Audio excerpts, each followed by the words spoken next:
There was a boy once who learned to read the room before he could read books. He'd sit at the edge of the playground, watching other kids laugh, and something inside him would go quiet, like a light switching off. Not sadness exactly, something colder. He'd notice the smallest shifts, a teacher's tight smile, a parent's heavy sigh, the way silence could feel like glass about to shatter. And he learned early that if he stayed small enough, still enough, maybe the chaos wouldn't find him. But here's what nobody tells you about that kind of childhood. The boy who learned to disappear never really comes back. Even decades later, in rooms full of people who claim to love him, he's still vanishing, still holding his breath, still waiting for permission to exist.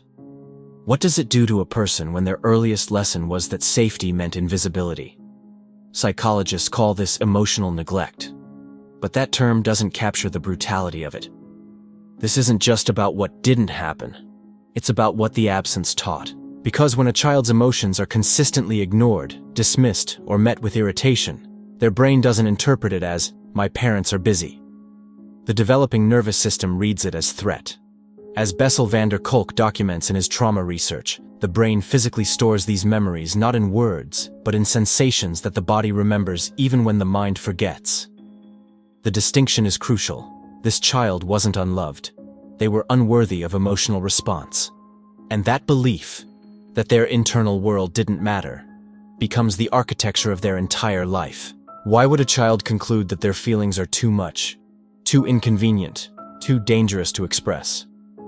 This pattern forms through 1,000 small abandonments. Imagine being 8 years old and coming home excited about something. A drawing, a story, a discovered fact that lit up your world. You burst into the living room, words tumbling out, and your parent doesn't look up from their phone. Or worse, they look up with that face, the one that says, "Not now," without saying anything at all. So you learn to edit yourself down, to compress your enthusiasm into something smaller, quieter, less disruptive. Attachment theory teaches us that children don't just need food and shelter. They need emotional attunement. They need mirrors. When a parent reflects a child's emotions back to them, "You seem excited," or "That must have felt scary," the child learns that their internal world is real, valid, worth attention. But when those reflections never come, when the mirror stays blank, the child starts to believe they're the problem, that the emotions themselves are wrong. So they do what any intelligent creature does when faced with repeated rejection. They adapt. They become the easy child, the one who doesn't ask for much, the one who smiles and says, "I'm fine," even when something inside them is screaming. But here's what most people never realize about this adaptation. It doesn't just change behavior. It rewires identity itself. The brain, forced into this constant state of self-monitoring, begins to reshape itself around the absence. When a child grows up without consistent emotional responsiveness, their amygdala, the brain's alarm system, stays hyperactive. It's not just psychological, it's biological. The nervous system learns to interpret neutral situations as potentially dangerous. This is why, decades later, a simple, "Can we talk?" text can send them into panic. Why silence from a partner feels like abandonment, even when it's just someone taking a nap. The prefrontal cortex, responsible for emotional regulation, doesn't develop the same neural pathways it would in a consistently attuned environment. When the amygdala stays hyperactive, it's not just a brain thing. It's the tightness in your chest when someone raises their voice. It's the way your stomach drops when plans change unexpectedly. It's the hypervigilance that never turns off, the constant scanning of faces for micro-expressions of disappointment. Your body remembers even when your mind forgets. The cortisol levels, chronically elevated in childhood, create a baseline of stress that feels normal. So normal that peace, when it finally comes, feels wrong. Dangerous even. Because if you're not braced for impact, how will you survive the blow? They struggle with boundaries in relationships. Picture this. A partner asks for space, and instead of respecting it, they spiral. They text again. They apologize for needing reassurance. They can't stop checking their phone. Why? Because to their nervous system, space reads as abandonment. The invisible child learned early that absence means rejection, so they cling, or they preemptively disappear themselves, creating distance before it can be done to them. Imagine this. Someone gives them a genuine compliment at work, and instead of accepting it, they deflect. Oh, it was nothing. Anyone could have done it. They physically cannot let the praise land, because if they were truly valuable, wouldn't their parents have noticed them? Here's how it shows up in career. They become overachievers who feel like frauds. They work twice as hard as everyone else, produce exceptional results, and still believe they're one mistake away from being exposed as inadequate. The invisible child learned that love was conditional on performance, on being easy, helpful, undemanding. So they confuse productivity with worth. Rest feels like laziness. Asking for help feels like failure. They give endlessly to others but accepting care themselves? That's where the system breaks. Have you ever felt like you're performing your own life, even when you're alone? Think about this moment. They're in bed next to someone who loves them, someone whose affection is obvious and consistent, and they feel nothing. Not gratitude, not warmth, just numbness. Or worse, suspicion. What do they want from me? When will they realize I'm not worth this? The invisible child's internal world is harsh. Their self-talk sounds like the voice of the parent who never looked up. Dismissive, irritated, impatient. Stop being so sensitive. You're overreacting. Why can't you just be normal? They replay conversations for days, analyzing every word they said for evidence of being too much. Picture this. A friend cancels plans because they're genuinely sick, and this person immediately thinks, they're avoiding me. I did something wrong. I'm too intense. The invisible child learned to interpret all rejection as personal failure.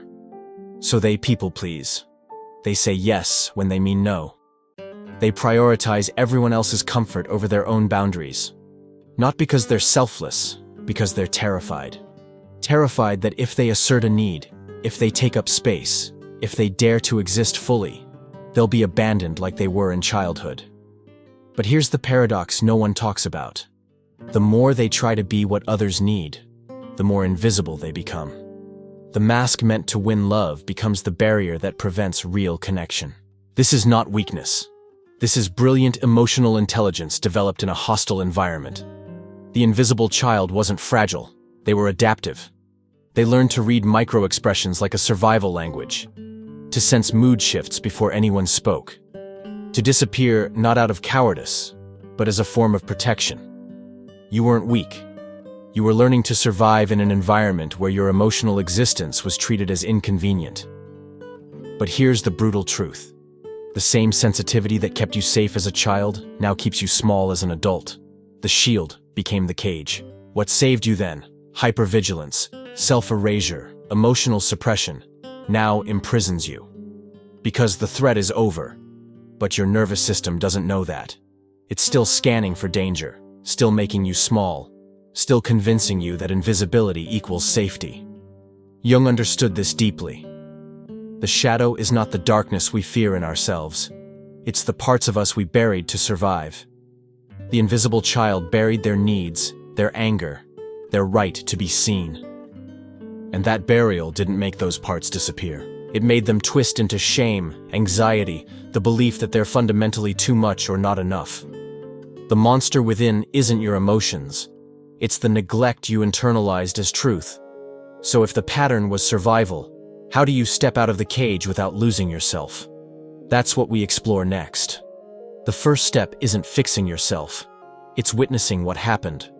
Not the dramatic traumas, the quiet ones. The moments when you tried to share your world and were met with distraction. When you cried and were told to stop being dramatic. When you learned that love was something you earned through silence. This is what therapists mean when they talk about reparenting. You must go back and hold that child's hand. Not to fix them. They weren't broken. But to tell them the truth that no one told them then. And here's what you need to say to that child inside you. The one sitting at the edge of the playground. Let me tell you what no one told you then. Your quietness was not a flaw. You were not too sensitive. You were reading the room with intelligence most adults don't have. And I promise you this. You deserve to be loved without performing. You still do.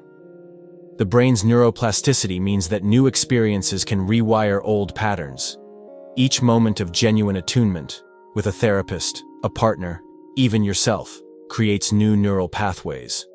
You won't erase the past, but you can build something alongside it. Start with boundaries. Not the aggressive kind born from resentment, but the quiet kind rooted in self-respect. I need time alone to process this. I can't take on that project right now. No, as a complete sentence. It will feel selfish at first. That's the old wiring talking. Practice self-compassion like it's a foreign language you're learning. When that harsh internal voice starts, "You're too much, you're not enough." Pause. Ask, "Would I say this to someone I love?" Then speak to yourself differently. Journal the unsaid. Write letters to the parent who didn't see you. You don't have to send them. Just let the words exist outside your body. Find therapeutic relationships, spaces where your emotions are met with curiosity, not dismissal. This is how you earn secure attachment as an adult. Not by finding perfect people, but by letting imperfect people see you and staying when they don't run. Remember that child at the edge of the playground, the one watching, waiting, hoping someone would notice them without having to ask. If you were that child, and you're reading this now, let me say what no one said then. You were not invisible because you were forgettable. You were invisible because the people who should have seen you were looking elsewhere. That wasn't about your worth. It was about their capacity, and you spent your whole life believing their limitation was your flaw. You didn't deserve to be ignored. You didn't deserve to learn that love meant erasing yourself. You deserved what every child deserves, to be seen, to be held, to matter without performing. And here's the truth that changes everything. Healing isn't about becoming someone new. It's about remembering who you were before you learned to disappear. The self you buried for safety is still there. Still waiting. Still worthy of the space you've been too afraid to take. So ask yourself, will you keep making yourself small to fit into spaces that were never meant for you? Or will you finally claim the room you were always meant to occupy? You were never too much. You were always exactly what a child needed to be. Alive, feeling, real. And now you get to choose a life where that's finally enough.